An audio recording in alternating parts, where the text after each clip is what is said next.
Hear the word of the Lord. Thus says the Lord, tomorrow about this time, a seah of fine flour shall be sold for a shekel, and 2 seahs of barley for a shekel at the gate of Samaria. So an officer, on whose hand the king leaned, answered the man of God, Look, if the Lord would make windows in heaven, could this thing be? In fact, you shall see it with your eyes, but you shall not eat of it.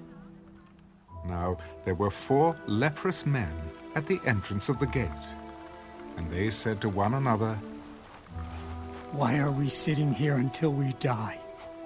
If we say we will enter the city, the famine is in the city, and we shall die there. And if we sit here, we die also.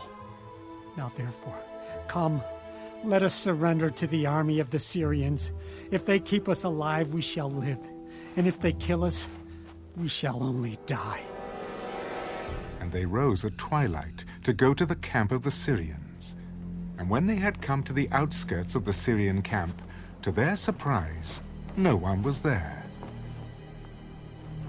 For the Lord had caused the army of the Syrians to hear the noise of chariots and the noise of horses, the noise of a great army. So they said to one another, Look, the king of Israel has hired against us the kings of the Hittites and the kings of the Egyptians to attack us. Therefore they arose and fled at twilight and left the camp intact, their tents, their horses, and their donkeys, and they fled for their lives. And when these lepers came to the outskirts of the camp, they went into one tent and ate and drank, and carried from it silver and gold and clothing, and went and hid them. Then they came back and entered another tent, and carried some from there also, and went and hid it. Then they said to one another, We are not doing right. This day is a day of good news, and we remain silent.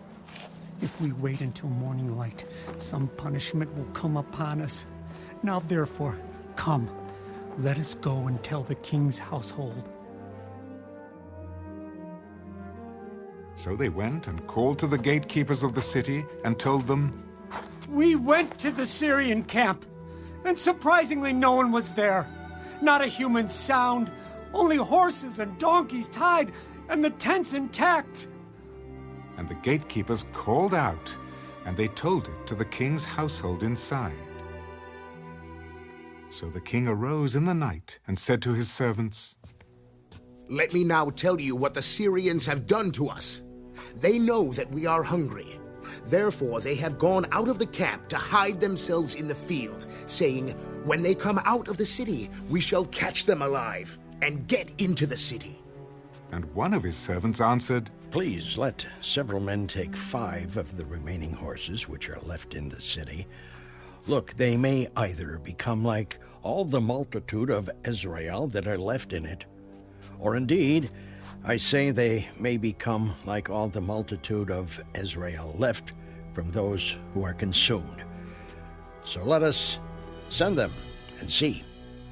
Therefore they took 2 chariots with horses, and the king sent them in the direction of the Syrian army.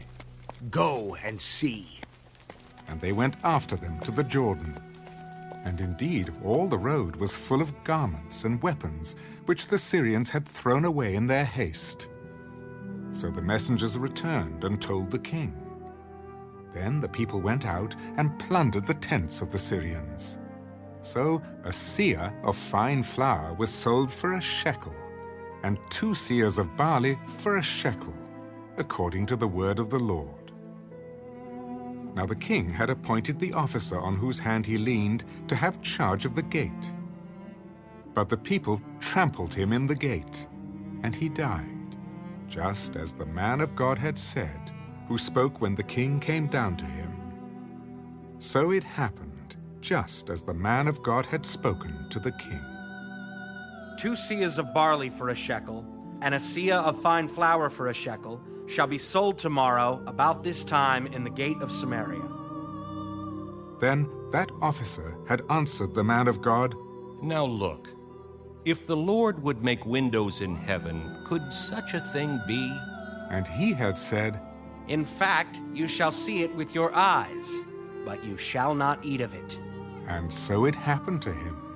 For the people trampled him in the gate, and he died.